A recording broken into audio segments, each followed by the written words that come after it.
Who or what are political prisoners? We define a political prisoner in this sense as those who have, in a disciplined, ideological way, fought against the capitalist system and tried to establish our own government. What prompted this was that many young Black people across the United States realized that policing for them was unfair. During that time period, being Black in America meant that you didn't walk down the street with the same sense of safety and the same sense of privilege as a white person. What distinguishes these people as political prisoners? We have a lot of political prisoners today. By nature of their incarceration, it is political. Their conscious level may be astute enough. A lot of factors that would consider them to be political prisoners today, but the ones that we concentrate on are those that were actually part of movements from back in, as they say, quote unquote, the day. Nearly every Black man I know has a story about an encounter with the police for no rational reason. One response to police brutality in 1966 was the founding of the Black Panther Party. But why the Black Panthers? We use the Black Panther as our symbol because of the nature of a panther. The panther doesn't strike anyone, but when he's assailed upon, that he'll back up first. But if the aggressor continues, then he'll strike out. The Black Panthers were emboldened by the worsening brutality Black communities were facing from police and the state. They looked to the text of the state and used the rights highlighted within them to resist and to act. The Constitution guarantees the citizen a right to bear arms on public property. For the first time, the police were confronted by legally armed citizens, voicing their opinions and protecting themselves. Though the right to bear arms is a legally protected right of citizens within the foundation of this country, this resistance force threatened the Hoover administration, as they saw the effectiveness of the Black Panther Party and the influence that they were gaining. FBI Director J. Edgar Hoover today asserted that the Black Panthers represent the greatest internal threat to the nation.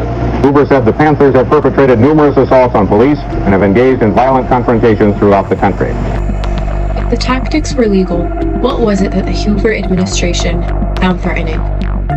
We would stand at a distance where the police couldn't say they were interfering with their arrest or their detention of the individual, and make sure that there was no brutality. They would take the weapon and pass it across like this, and it would sweep right over the officer. And then when the traffic stop or the incident's over, they bring the weapon down across by you like this and get back in their car and drive off. It was pretty intimidating. The Black Panther Party spread quickly among young African Americans. Throughout the U.S., they had such similar experiences, frustrations, and traumas with the police. But where exactly did the party influence? We would get calls from Atlanta, Nashville, Raleigh, North Carolina, from Washington, D.C., Bridgeport, Connecticut. Every city, small or large you can think of, wanted a chapter of the Black Panther Party. Do you think the state's fear was justified?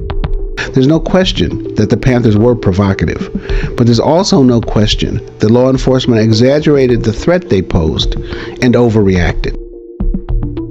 The FBI's systematic surveillance of the Black Panther Party was a cornerstone of their strategy to suppress Black activism. Their key tactics included physical surveillance, like shadowing members, telephone monitoring, which intercepted communications, and local collaboration.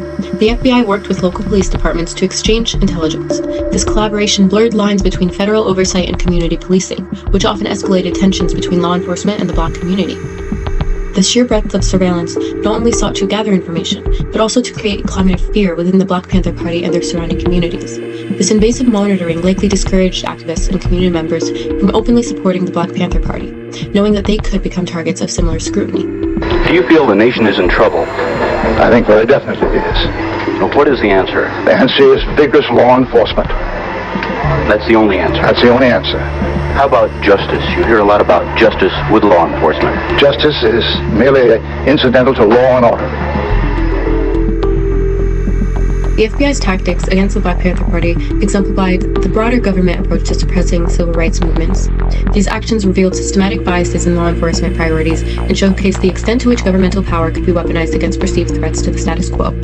The surveillance and infiltration frequently violated constitutional rights, including freedoms of speech and association.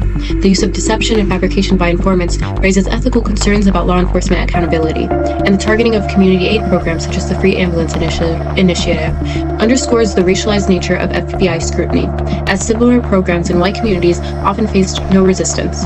The FBI's actions against the Black Panther Party contributed to long-term mistrust between Black communities and law enforcement, a legacy that continues to influence contemporary debates on systemic racism and police reform.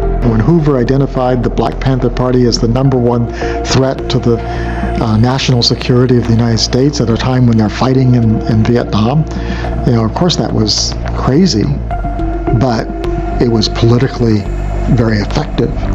And it says to law enforcement at the local level, we can take the gloves off now. We don't have to respect the civil liberties, and we can go after them with everything we got.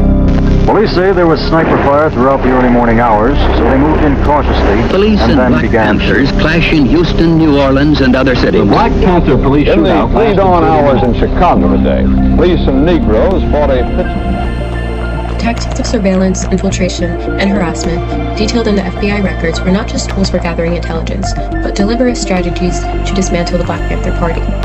While effective in causing disruption, these methods also exposed the overreach of federal power and the racial inequalities ingrained in the justice system. The resilience of the Black Panther Party and the community support they retained, despite these efforts, underscores the enduring fight for justice and equality. Given that the tactics used against the Black Panther Party were explicitly aimed at dismantling their political activism, why do you think those incarcerated as a result of these efforts were not widely recognized as political prisoners, despite the political nature of their imprisonment? It does deny the existence of political prisoners because to do so would be to indict itself for the racism, the exploitation, the degradation, and the oppression that existed that we actually fought against.